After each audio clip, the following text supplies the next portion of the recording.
فرمایا ربی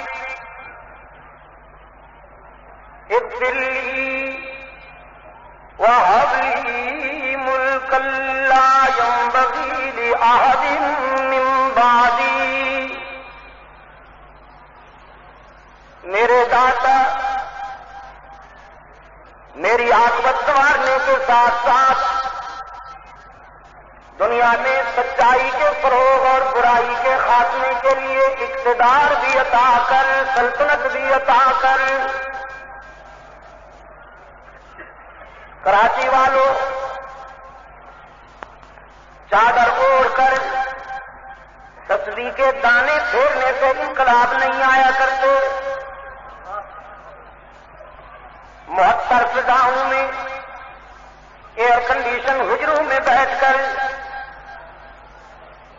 تسبیح پڑھنے سے اگر انقلاب برپا ہو جاتے تو کائنات میں خدا کی سب سے زیادہ محبوب ہستی محبوب رب العالمین کو بدر و احد کے ہنگاموں میں اترنے کی ضرورت پیش نہ آتی۔ سرکار دو عالم صلی اللہ علیہ وسلم تو ایک آگے حق اور اقتال باطل میں سر سے پاؤں تک لہو میں نہا گئے۔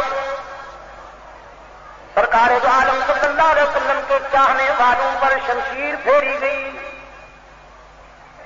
تاریخ کے دامن میں وہ جگر پاش منظر ہمیشہ محفوظ رہے گا جب مکہ کے آدم خوروں نے نبی کے چاہنے والی حضرت سمیہ کو، بوڑھی سمیہ کو رسیوں سے جکڑ رکھا ہے اور دنیا کفر کے سنگ دل تماشائی سمیہ کے اطراف جمع ہیں۔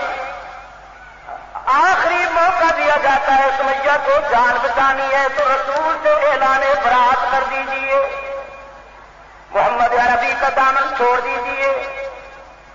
حضرت سمیہ گرج کے فرماتی ہیں ستمگر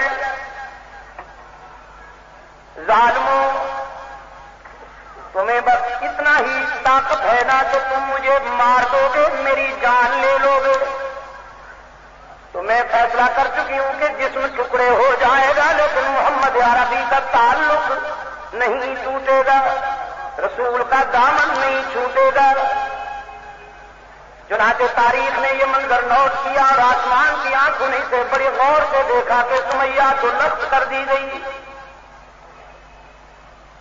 بدر کا سینہ شہداء بدر کے خون سے رنگین ہو گیا، احد میں لاشیں تڑپتی نظر آتی ہیں۔ اپنے چچا حضرت حمزہ کی لاش پر سرکار دو عالم صلی اللہ علیہ وسلم جب آئے ہیں تو 11 ٹکڑے ہو گئی تھی، آنکھیں نکال لی تھی وحشی نے، کان کاٹ لیے تھے، ہاتھ پاؤں توڑ دیے تھے ظالم نے، سینہ شک کر کے دل نکال لیا تھا۔ سرکار دو عالم صلی اللہ علیہ وسلم کی آنکھیں بھر آئیں لیکن ہونٹوں کو تبسم کی کرنیں آ گئیں۔ عرش بری کی طرف متوجہ ہوئے، عرض کیا میرے معبود اب تو راضی ہو جا، تیرے دین کی سربلندی کے لیے میرے چچا کا یہ حال ہو گیا۔ میں آپ کو بتا رہا ہوں کہ تبدیلیاں آرزوؤں سے اور امنگوں سے نہیں آیا کرتی، ان مراحل کو گزرنا پڑتا ہے۔ حضرت حمزہ رضی اللہ تعالیٰ عنہ کی بہن حضرت صفیہ حضرت زبیر کی والدہ اپنے بھائی کا آخری دیدار کرنے کے لیے آئی۔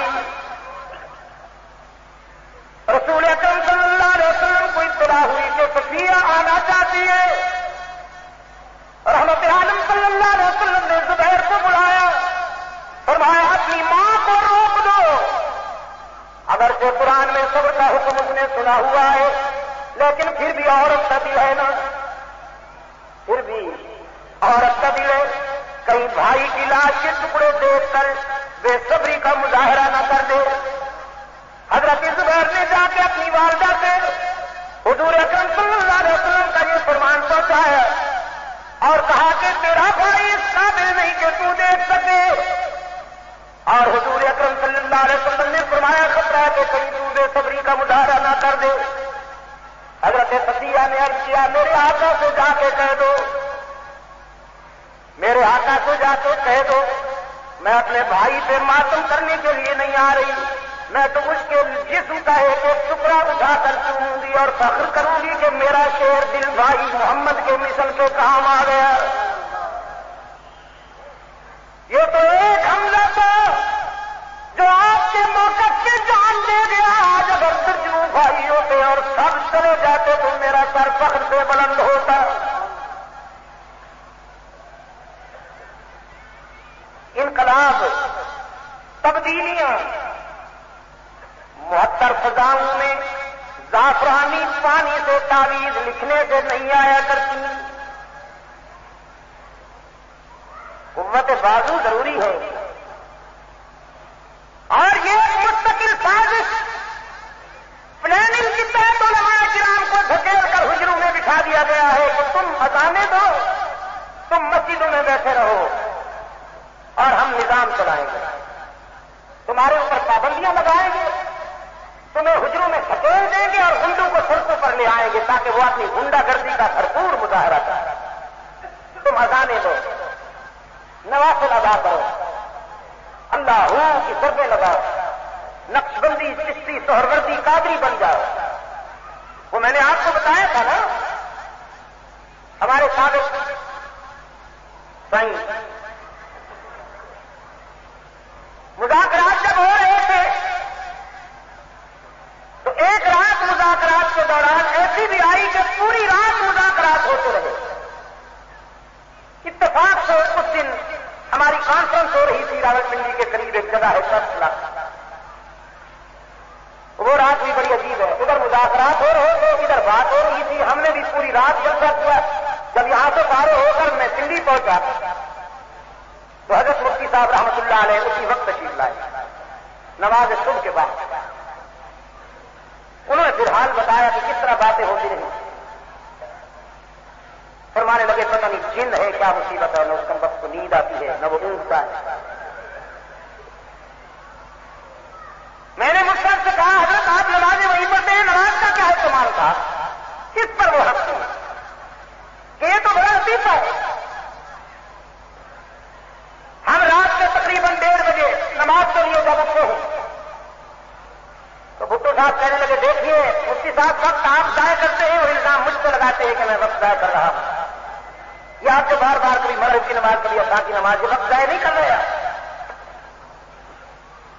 ہم نے کہا بھائی یہی تو قیمتی وقت ہے، باقی سب ضائع ہو رہا ہے، لیکن یہی تو چند لمحے جو نماز کے لیے لگائے جاتے ہیں اور یہی کام آنے والے ہیں، تمہیں کیا تکلیف ہے، ہم چند منٹوں میں آ جاتے ہیں۔ جب مفتی صاحب رحمۃ اللہ نے فرماتے ہیں کہ ہم نماز پڑھ کے واپس آئے، یہ کہنے لگا میں نے سنا ہے کہ پہلے 50 نمازیں تھیں پھر 5 ہو گئی، کیوں 50 رہتی؟ صاحب رحمۃ اللہ علیہ فرمانے لگے تم تو 5 نہیں پڑھتے ہو، تمہیں 50 کی آرزو کیسے ہو گئی؟ کہنے لگا ہم نہیں، آپ کے لیے 50 نماز، آپ صبح سے شام تک نمازوں میں مصروف رہتے، ہم آرام کے ساتھ گاڑی چلا رہے۔ یہ فرنگی ذہنیت برطانوی حکمرانوں کا سیاسی فضلہ، ان کے پالتو خاندان جن کے رگ رگ میں انگریز کی محبت و اطاعت کے جراثیم آج بھی موجود ہیں، ان کا خیال یہ ہے کہ علماء کرام بس حجروں میں بیٹھے رہیں اور میدان گنڈوں کے حوالے کر